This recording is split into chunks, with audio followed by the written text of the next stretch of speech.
kumandangkan tahmid, kalimat alhamdulillah, takbir, kalimat Allahu Akbar, ya kan?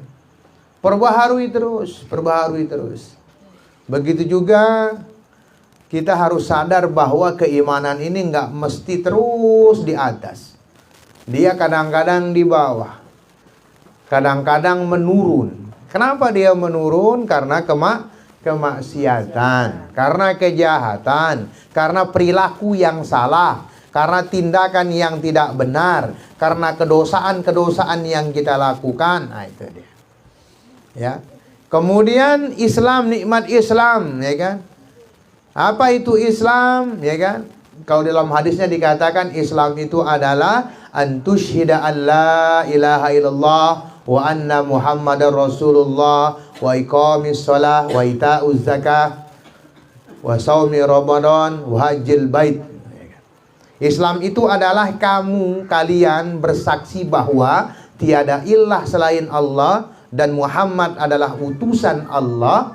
Kemudian kalian mendirikan sholat, menunaikan zakat, berpuasa di bulan Ramadan, dan naik haji ke Baitullah. Ini istata'ta ilaihi sabila. Bagi siapa saja yang mampu melaksanakannya. Mampu itu bukan kekayaan, mampu itu bukan materi, mampu itu bukan apa si beduin dendai, ya kan? Mampu itu adalah keimanan. Sebagaimana diposting tadi oleh Abu Raka, Abu Jamal, ya kan, menyumbang apa yang dia punya, gitu kan, nyumbang sayur mayur, itu bukan karena kekayaan dia. Banyak orang yang lebih kaya dibandingkan beliau, ya kan? Banyak yang lebih hebat dibandingkan beliau. Tapi karena kekayaan hatinya, kemampuan yang dimilikinya, maka disumbangkan. Nah, itu dia. Maka hati itu harus diisi dengan hal-hal yang baik. Pikiran juga diisi dengan hal-hal yang positif, agar apa yang dihasilkan oleh pikiran adalah hal-hal yang positif. Manakala hati dipenuhi dengan hal-hal yang baik, enggak ada celah bagi hal-hal yang buruk. Mentasabolang pikiran si pikiran si kena, makan darah lengan pikiran si salah le otak tak. Karena apa? Wasabol. Apalagi kita penuhi hati kita sabolang tak atenta, senantiasa temikiran atenta ini kebagusan, kebaikan, makan darah lekan hal-hal yang buruk. Kenapa kita bisa berpikir buruk? Karena kita memberikan peluang untuk pikiran-pikiran yang buruk diam di kepala kita. Begitu juga atenta, ya kan? Hati itu seperti sebuah gelas ini, kalau diisi dengan air penuh, maka tidak akan bisa ditumpahi lagi. Ya, tidak bisa ditumpahi lagi. Ya, tapi bisa dinodai, ya kan? Bisa dinodai. Teteskan dia dengan tinta hitam, maka dia akan berubah hitam. Bagaimana cara membiarkan dia putih? Tetesi air yang jernih lagi, sehingga yang hitam itu akan keluar. Nah, itu dia. Itu Islam, ya kan? Kita bersaksi bahwa tiada ilah selain Allah dan Nabi Muhammad adalah utusan Allah. Kemudian mendirikan salat, mengeluarkan zakat, berpuasa, dan naik haji. Nah, itu dia. Maka nikmat yang paling istimewa adalah nikmat Islam, nikmat iman. Jadi dendek seda ya. Dendek seda iman tah. Bagaimana cara kita merusak iman? Ya, kita memohon kepada selain Allah, bertabik kepada selain Allah. Nak boleh, ya kan? Tapi juluk penunggu pohon kanggo, ya kan?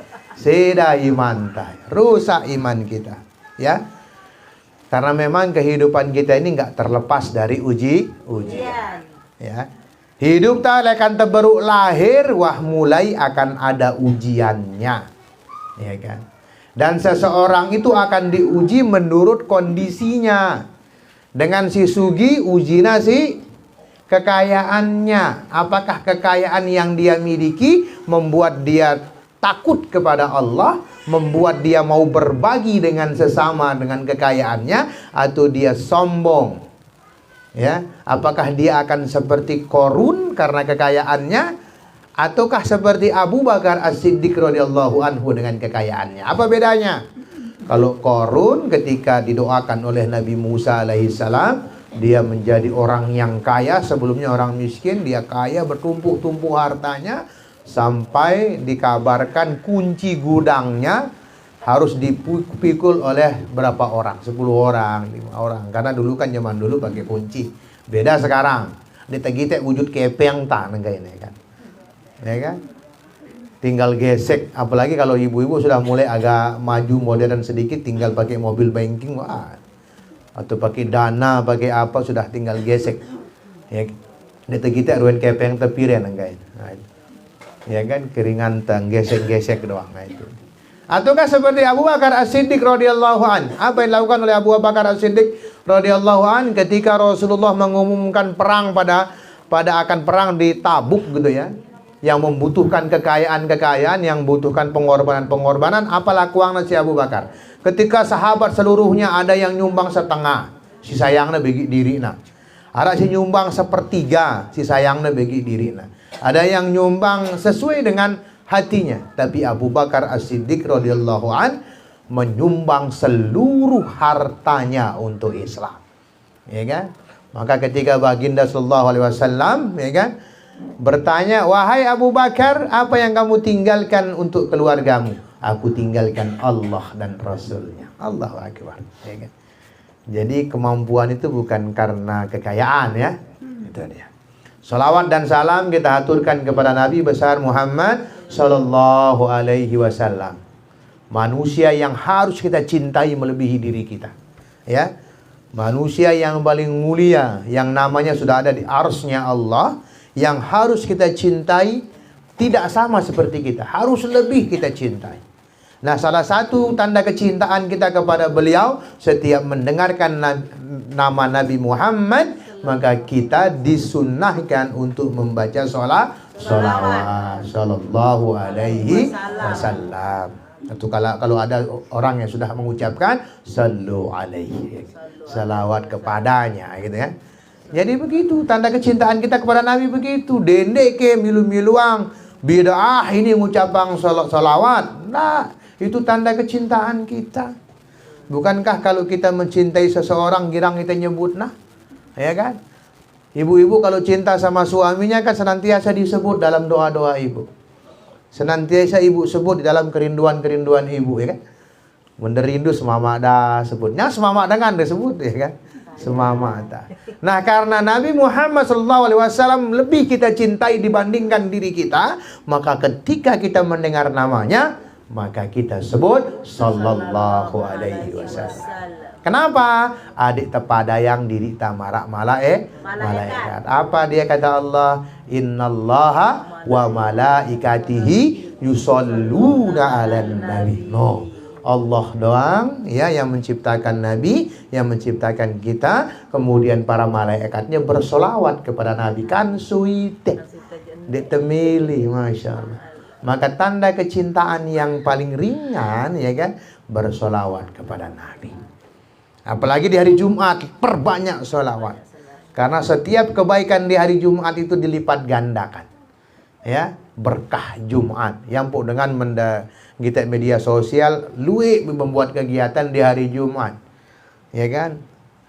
Berkah Jumat, nasi Jumat, sedekah Jumat, macam mana, ya kan? Karena untuk mengejar kebaikan-kebaikan di hari Jumat. Walaupun di hari-hari yang lain juga banyak berkahnya, ya kan? Jangan hanya gara-gara kita fokus di hari Jumat, lupa kita berinfak di hari yang lainnya, salah juga, ya kan? Salah juga. Gitu ya. Itu dia.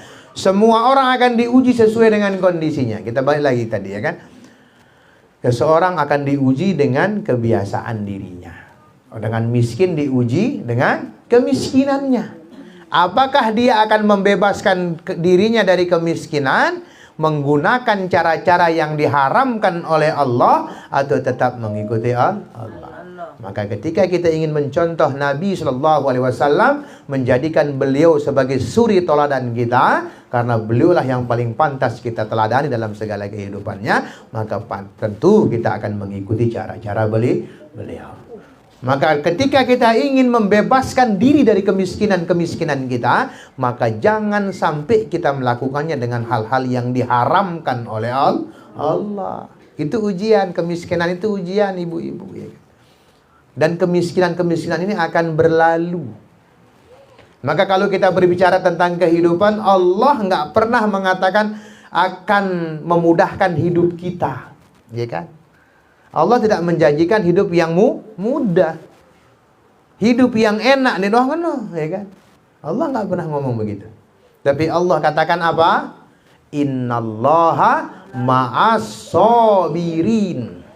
Allah beserta orang-orang yang sabar. Nah, kalau kita sabar dengan kemiskinan kita, ndak tergoda untuk melakukan hal-hal yang buruk, ndak tembunga yang kepeng, ndak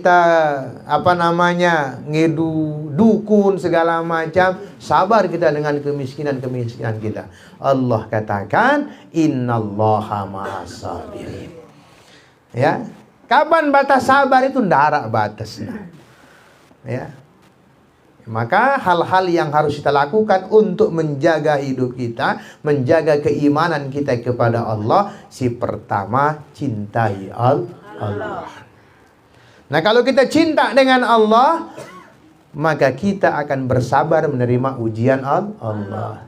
Sebagaimana ibu-ibu yang saya baru dengar kemarin ini, ternyata dulu juga suka pacaran, ya kan? Ketika dia mencintai pacarnya, sabar enggak dia? Sabar, ya kan? Apalagi dengan mama menuah demen dengan ini, naksir dengan ini, dia udah jatuh cinta kepada perempuan, sabar dia. Ya, datang midang anang balin kasiana, ya kan? Ndek netemui ya, sabar ya kan?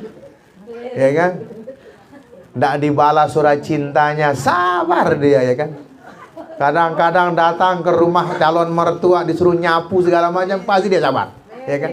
Karena dia jatuh cinta, ya kan? Dia jatuh cinta, ya kan? Ini permisalan ya, bukan saya mengatakan boleh pacaran, enggak, tapi permisalan orang jatuh cinta, ya kan? Mencinta dengan, ya Allah, Masya Allah. Apalagi dia teman mau cintanya itu, aduh, ya kan? Ini ceritanya begitu kan, dalam film-film begitu. Jangan-jangan Abu Raka dan Umi Raka juga begitu dulu, ya kan? Ya kan, Masya Allah. Sabar, tersilik-silik, ya kan? Tersilik-silik, sabar, Masya Allah, ya kan? Nah, itu dia. Karena jatuh cinta. Karena cinta. Anda bayangkan kalau Anda cinta kepada Allah Subhanahu wa ta'ala, sabar enggak kita nerima ujiannya? Sabar. Karena kita cinta kepada Allah. Maka orang-orang yang tidak bersabar dalam kehidupan ini, tidak sabar menghadapi ujian Allah, tidak sabar menerima ujian Allah, dia nggak cinta sama Allah. Cintanya palsu. Marah-marah dengan mamanya, nyata yang cinta dengan nine, lambat na terima cintana, pita na dengan nine silih. Dia na sabar. Ya kan, cintanya palsu, cintanya layangan putus gitu kan. Ya, itu. Kan tahu kirang hitam pulih Facebook, ya kan. Nah, jadi tahu. Ya, itu dia. Jadi itu ya, cara mudah untuk memisalkan hal itu, ya kan. Kalau kita nggak sabar dengan ujian Allah, nggak sabar le ujian epenta. Ketika Allah takdirkan kita nggak punya uang, sabar nggak kita? Ketika Allah belum hadiahkan kita rezeki yang banyak, sabar nggak kita? Sabar untuk tidak melakukan sesuatu yang diharamkan oleh Allah, ya kan? Tidak mendatangi dukun, tidak mendatangi orang pintar, ya kan? Kenapa disebut orang pintar? Karena dengan si ketu dengan bodoh, ya kan? Ya kan? Makanya dia disebut pintar. Dia sendiri tidak bisa mengkayakan dirinya, malah orang lain minta kaya ke dia, ya kan? Kalau betul dia bisa mengkayakan dirinya, dia tidak perlu buka praktik dukun, ya kan? Wasugi ya kan? Tapi karena dia tidak kaya, dia mengharapkan upah dari orang yang datang, ya kan? Itu makanya dia praktik dukun, ya kan? Karena dia mengharapkan uang, ya kan? Menuah tertusugi, lek buka praktik gitu. Iya, besugi yang diri nah gitu. Maka orang-orang yang datang ke sana adalah orang-orang yang membodohkan dirinya. Itu dia. Sama dengan tadi ya. Ketika kita menjadi pejabat, kita akan diuji dengan jabatan itu. Apakah jabatan-jabatan yang kita pegang itu kita gunakan untuk menyiarkan agama Islam, untuk menjayakan Islam, atau bahkan jabatan yang kita miliki justru kita gunakan untuk melecehkan Islam. Itu ujian dari Allah Subhanahu wa ta'ala. Ya kan? Maka Allah sangat memuji orang-orang yang sabar. Di antaranya adalah Quran surat Ar-Ra'd surat yang ke-13 ayat 24. Allah berfirman, Bismillahirrahmanirrahim. Salamun alaikum bima sabartum fanima uqbaddar. Para malaikat mengucapkan salam sejahtera bagi kalian karena kesabaran yang telah kalian lakukan di dunia, dan sungguh bagi kalian balasan yang baik di akhirat. Tuh dia. Ini berkaitan dengan cerita yang masih sampai yang terlahir, ada namanya ahlul afiyah dan ahlul musibah, ya kan? Ada kelompok yang tidak pernah diuji oleh Allah, dan ada kelompok yang senantiasa diuji dengan Allah, ya. Pendek cerita, ketika dihadapkan kepada Allah dua kelompok ini, maka kata Allah, coba malaikat kamu hisab dulu ahlul musibah ini, orang yang senantiasa sabar dalam ujian-ujiannya, orang yang senantiasa mendapatkan ujian-ujian dariku dan mereka bersabar dengan ujian-ujianku. Coba kamu hisab dia, ya kan? Hisab dia. Hartanya untuk apa, umurnya untuk apa, pekerjaannya untuk apa, kehidupan dia untuk apa. Maka dengan cepat malaikat menghisabnya, kemudian kembali menghadap Allah Subhanahu wa ta'ala. Loh, kok cepat? Gitu ceritanya. Bagaimana mungkin kami bisa lama? Karena hisabnya cepat, darat genta hisab. Dosa-dosanya hilang, habis. Kenapa? Karena buah dari kesabaran. Tuh, makanya malaikat mengatakan, ya kan, salamun alaikum bima sabartum, ya, keselamatan bagi kalian atas kesabaran kalian di dunia, gitu. Dendek sekedi-kedi ya tadi, ya kan, pokoknya tersugi wah, ya kan, terberotang ke sana sinilah, gitu ya. Mesti aja masih orang itu ahli waris jangan sampai begitu, ya kan, jangan sampai begitu, ya kan. Hati-hati dengan ini, ya, gitu ya. Itu dia. Maka keselamatan bagi orang-orang yang sabar. Kemudian ahlul afiyah suwe hisabnya. Kenapa? Semuanya diuji, ya kan? Semuanya diuji. Maka sebagaimana yang kita sampaikan, disampaikan oleh para ulama juga, sering-seringlah mohon ampun kepada Allah, li mbimbi tau ta. Kenapa? Dik tahu piran turun ampunan. Apalagi dalam safar-safar kita. Ingat, safar itu salah satu makbul doa, ya kan. Atau di saat kita dizalimi, ya kan. Ada orang yang kurang cerdas dan ada orang yang cerdas. Ingat, orang dizalimi itu makbul doanya. Maka ibu-ibu ketika merasa terzalimi oleh orang lain, jangan balas doa jelek. Kesempatan kita doa bagus ini, ya kan. Mudahan keluar rezekinku. Itu dia. Jangan dibalas, rugi kita nanti, ya. Wah, ini saya lagi dizolimi sama orang ini, ya kan. Saya ada orang yang berhutang kepada saya misalnya, dia milih-milih tetagih, iya gedekan si berhutang daripada kita ya, yang menghutangi misalnya. Kesempatan nih, doa di situ, ya Allah, bukan mendoakan dia, ya kan. Mudahan mati, ya jangan. Ya, kesempatan, doakan anak kita, ya, mudah-mudahan anak saya menjadi orang yang saleh, orang yang sabar, orang yang baik, masya Allah, gitu deh. Sama dengan sabar, kalau ibu sabar banyak-banyak doa. Karena sabar juga nisful azab, ya kan, setengah dari azab. Nah, itu kadang-kadang ada dua kontradiksi, ya kan. Mentah berdoa aja yakin kita akan dikabulkan oleh Allah, gitu kan ibu-ibu. Mentah berdoa di masjid, masya Allah, tak angkat tangannya, berdoa khusyuk kepada Allah, dan tidak sekali doanya, besok diulangi lagi doanya, besok diulangi lagi, besok diulangi lagi, karena yakin akan dikabulkan oleh Allah. Lalu kenapa ketika kita berbuat jahat, kita nggak yakin Allah akan membalas apa yang kita lakukan? Harusnya kita yakin, ya kan? Menggawe kejahatan, nanti Allah akan catat kejahatan saya ini.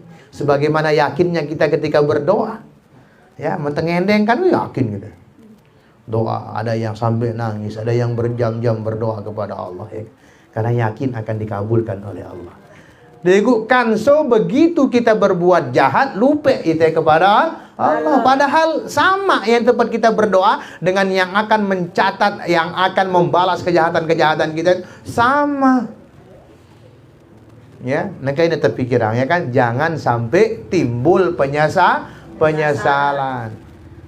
Kalau kata film, yang berat itu rindu, salah, ya kan.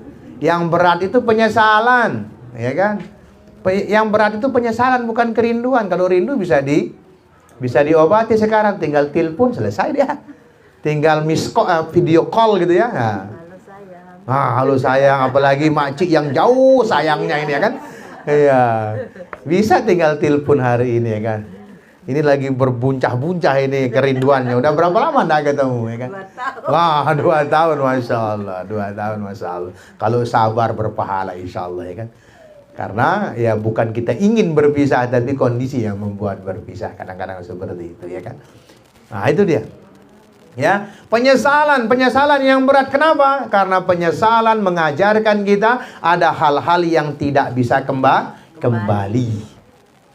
Ya. Itulah kenapa nak muda-muda tabasyang, nyesel di daun, ya kan? Ya kan? Hanya gara-gara hal sedikit muda tabasyang nyesel daun. Walalah ta saling kemilik lekan lai, ya kan? Walalah ta mengarungi kehidupan dari tidak punya uang sampai punya uang terus nggak bersabar. Itulah kenapa Allah Subhanahu wa taala menyampaikan kepada nabinya bahwa ya kan perkara halal yang dibenci oleh Allah Subhanahu wa taala itu adalah talak. Boleh tapi dibenci oleh Allah.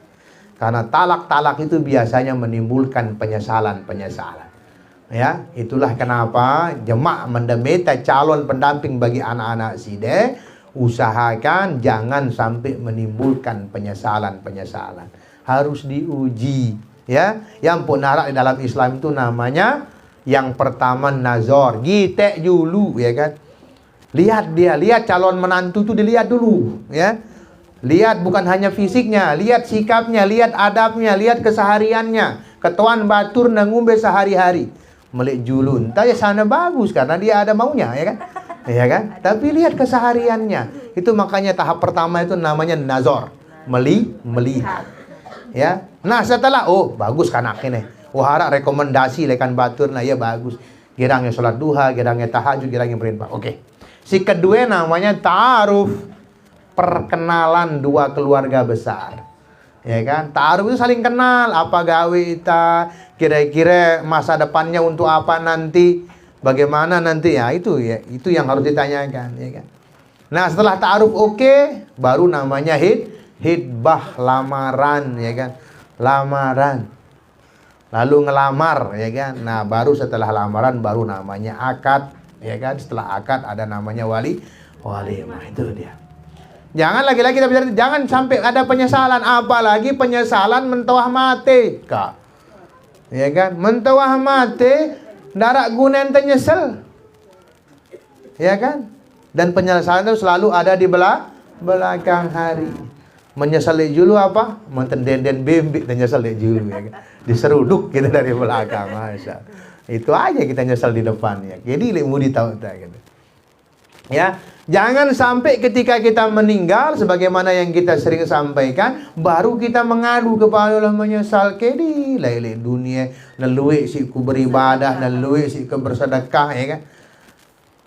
Ya, sama seperti ada keistimewaan bagi salah seorang sahabat, ya kan, ketika dia sakaratul maut, ya kan, ada ucapan-ucapannya yang menjadi pelajaran buat kita. Dia teriak sebelum dia meninggal, ya kan, coba lebih jauh katanya, ya kan, coba lebih bagus. Nah, ketika ditanyakan kepada Nabi, apa kenana kansuna berteriak ketika sakaratul maut coba lebih jauh? Ya, ceritanya pada waktu itu beliau sahabat yang mulia ini mau ke masjid, dia menempuh jalan yang jalan yang berat, ya. Lagi dingin, ya kan, lagi dingin sangat, udara gurun, ya kan. Dia harus sholat subuh, dia mau ke masjid, ya kan, dia harus datang, dia dengan tertatih-tatih, kadang jatuh, ya kan, kadang nabrak batu, tapi terus dia jalan sampai ke masjid. Nah, diperlihatkan itu oleh Allah Subhanahu wa taala ketika sakaratul mautnya, diperlihatkan balasannya. Maka dia teriak, kurang jauh, jadi jauhan kuleka, ya kan? Jadi pahala saya lebih banyak. Kemudian yang kenapa bukan yang baru kan? Nah, ditanyakan pada kisahnya saat itu juga, dia katakan dulu dia pernah di waktu hujan, waktu dingin, ya, dingin sangat, ya kan, di udara gurun itu dingin banget, ya kan, dingin banget gitu. Dia mendapatkan ada orang yang lagi kedinginan. Nah, kebiasaan orang sana, kebiasaan para sahabat pada masa itu dia menggunakan 2 manten. Mantel yang bersih dia pakai di dalam untuk sholat, mantel yang kurang bagus dia pakai di luar. Jadi menuah sampai masjid, keringan nembukek, nah jadi si bagus. Nah kita kurang cerdas. Lah kita kalau model-model kita ini misalnya pengajian kayak gini kan, kalau hujan dia temili datang, kenapa basah itu leun? Padahal sahabat lebih cerdas, dia pakai baju double ya kan. Nah kalau mau begitu, enggak apa-apa kita basah, masukin aja baju kita dalam jok. Nanti kita ganti begitu sampai nah gitu. Nah, ketika diperlihatkan dia kasih mantelnya yang kurang bagus yang di luar ya kan. Dia pakaikan ke orang itu. Nah, ketika dia melihat hasil kebaikannya dipertontonkan oleh Allah Subhanahu wa taala, kan si bagus kusade ya kata gitu. Nah itulah kenapa di dalam berinfak kita disunahkan atau diharuskan sebaiknya gitu ya, memberikan yang paling baik ya kan. Bagus. Ya. Tunfiku mimma tuhibbun. Berinfaklah kalian dengan apa yang kalian cintai. Makanya kita di balai dakwah itu tidak pernah mengatakan baju layak pakai, enggak. Baju baru bila perlu Anda sumbangkan. Baju bagus. Ya kan? Jangan sampai baju bekas pakai, ya kan? Atau baju pantas pakai, kita nggak mau yang kayak gitu. Infak itu harus yang terbaik, ya. Kalau mau baju ya yang bagus, ya kan? Karena pahalanya bagus. Ya apalagi mau niatnya berinfak untuk pengajian, punya pisang, cari pisang yang paling bagus ya. Karena yang paling bagus yang akan diterima oleh Allah Subhanahu wa taala. Contohnya pada siapa?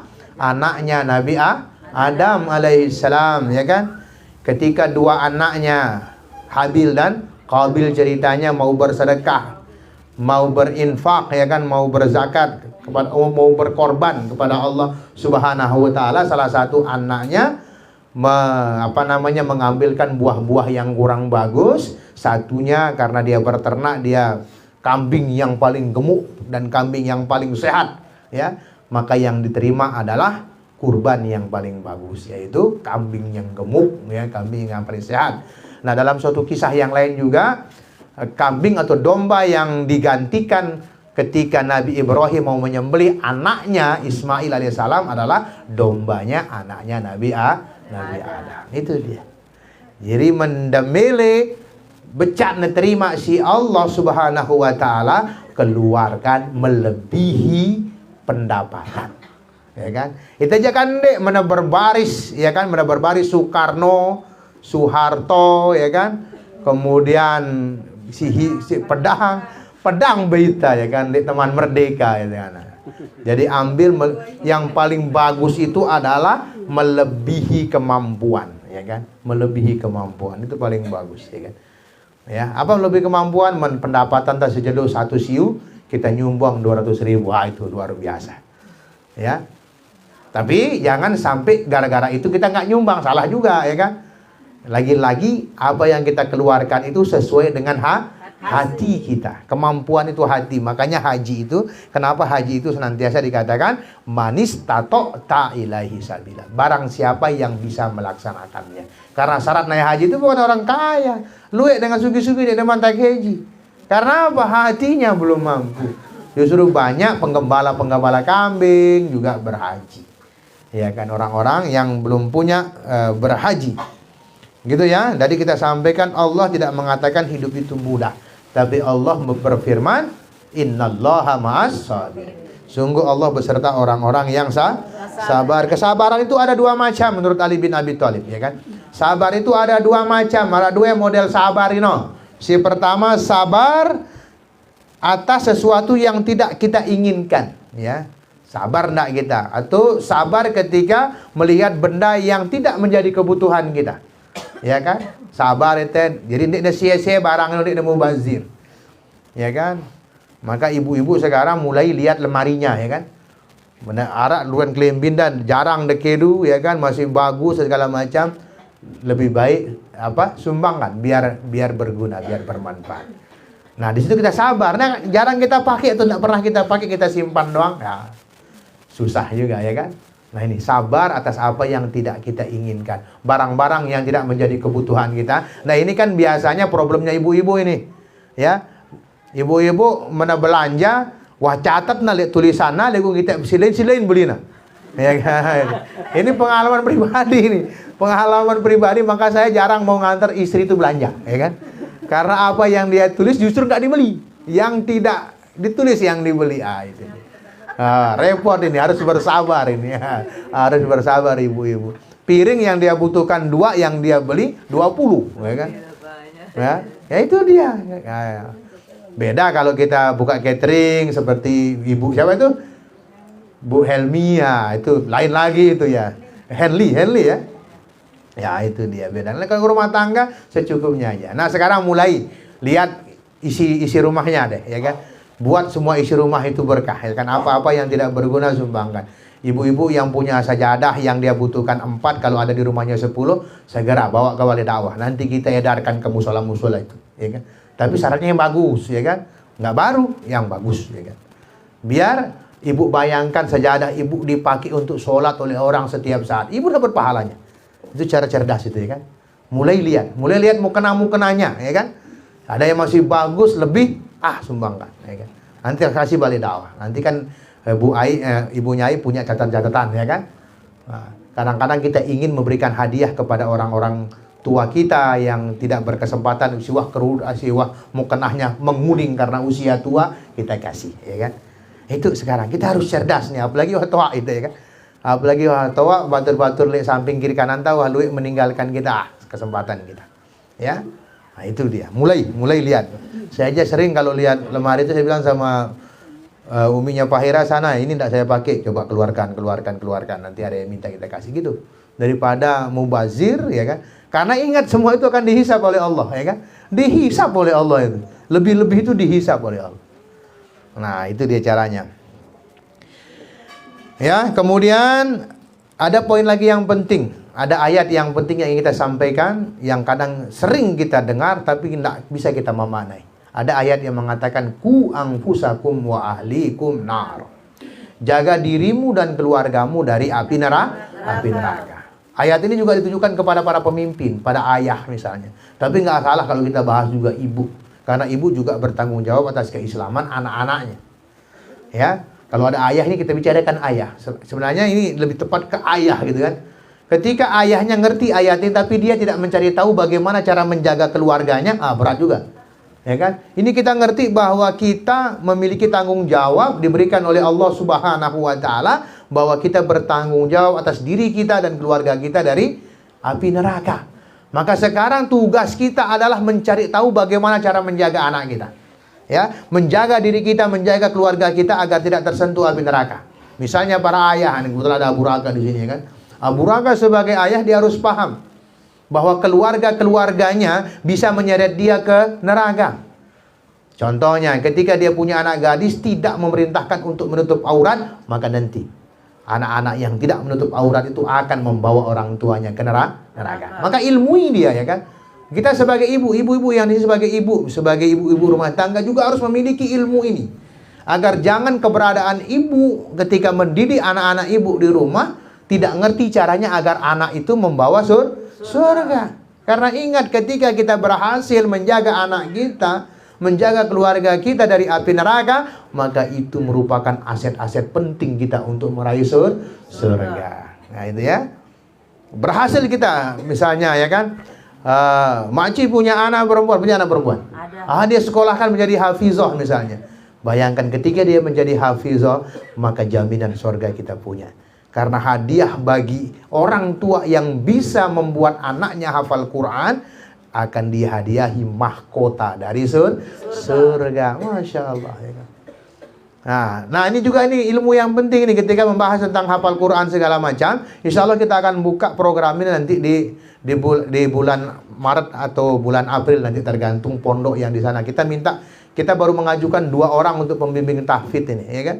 Satu Ihdina, ya, itu anaknya Ustaz Jafur, ya kan? Dia juga selesai Qurannya. Kemudian yang kedua saya baru telepon anaknya Laskar kita, Abu Uswah. Nah, kita akan minta nanti 2 orang untuk konsen di balai dakwah untuk tahfizul Quran anak-anak kita.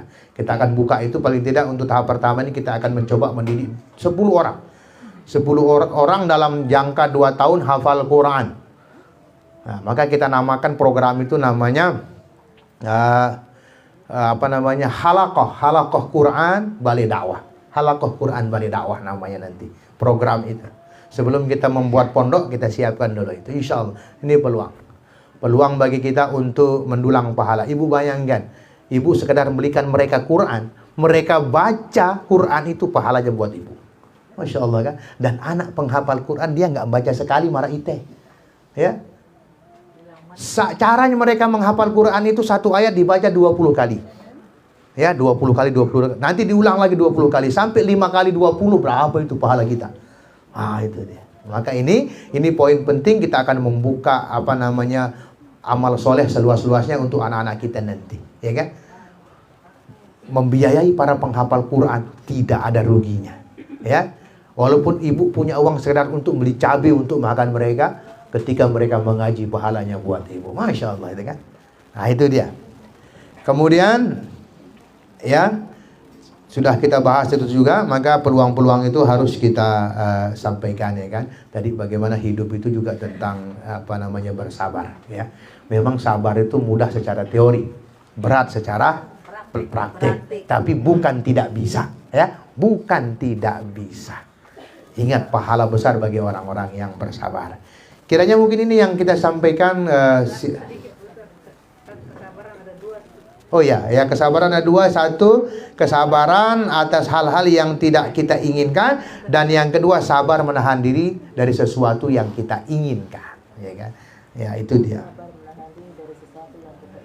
Artinya apa? Menahan diri dari sesuatu yang kita ingini. Kok kita bersabar? Di teman budaya kepe, sabar dulu, ya kan? Sabar dulu. Nggak gara-gara kita mau terus kita berhutang. Lebih-lebih berhutang di bank rontok lagi, ya, gitu. Ya, kan? Bank rontok atau bank yang rentenir lah namanya, ya, rentenir, ya kan. Ya, gara-gara kita pengen mobil, ya kan, kita ndak lihat gaji suaminya berapa, pendapatan suaminya berapa, karena tetangganya punya mobil, dia pengen juga punya mobil aja. Jadi bersabar atas sesuatu yang kita inginkan. Apabila kita belum mampu untuk memenuhinya, sabar. Doa sama Allah. Kalau bahasa sekarang solawatin, ya. Diselawatkan dulu, ya kan. Foto gambarnya solawatin, tidak ada masalah. Itu bagian dari usaha, ya. Itu bagian dari usaha, ya kan. Paling tidak kita dapat pahala dari solawat kita. Jadi Ali bin Abi Thalib menyatakan kesabaran itu ada dua macam. Sabar atas hal yang tidak kita inginkan atau belum menjadi kebutuhan kita. Yang kedua, sabar menahan diri dari hal-hal yang kita inginkan, gitu ya. Mudah-mudahan kita termasuk golongan orang yang bersabar, karena dalam ayat yang kita bacakan tadi, ya ayyuhalladzina amanu sta'inu bis-sabri was-shalah innallaha ma'as-sabirin. Minta tolonglah kalian kepada Allah dengan cara bis-sabri was-shalah, ya kan? Dengan cara bersabar. Kenapa kok dengan cara bersabar? Doa, terus doa. Ya, kadang-kadang Allah menunda bantuannya, bukan tidak mau membantu kita, tapi menyiapkan waktu yang terbaik untuk menurunkan bantuannya. Dan sholat, ya kan. Perbaiki sholat kita, ya. Perbaiki sholat kita. Penuhi hal-hal yang harus kita lakukan dalam sholat. Jangan sibuk kita membaguskan yang di luarnya saja, tapi di dalamnya tidak kita baguskan. Misalnya hanya mukenanya doang yang baru, ya, tapi dalamannya, baju dalamnya najis, salah juga. Jadi semuanya harus bersih. Begitu juga hatinya, begitu juga wudunya, begitu juga dengan hal-hal yang lainnya. Harus betul-betul dibuat bersih, sebersih-bersihnya, agar Allah ridho dengan apa yang kita lakukan. Subhanaka Allahumma wa bihamdika asyhadu an la ilaha illa anta astaghfiruka wa atubu ilaik. Assalamualaikum warahmatullahi wabarakatuh.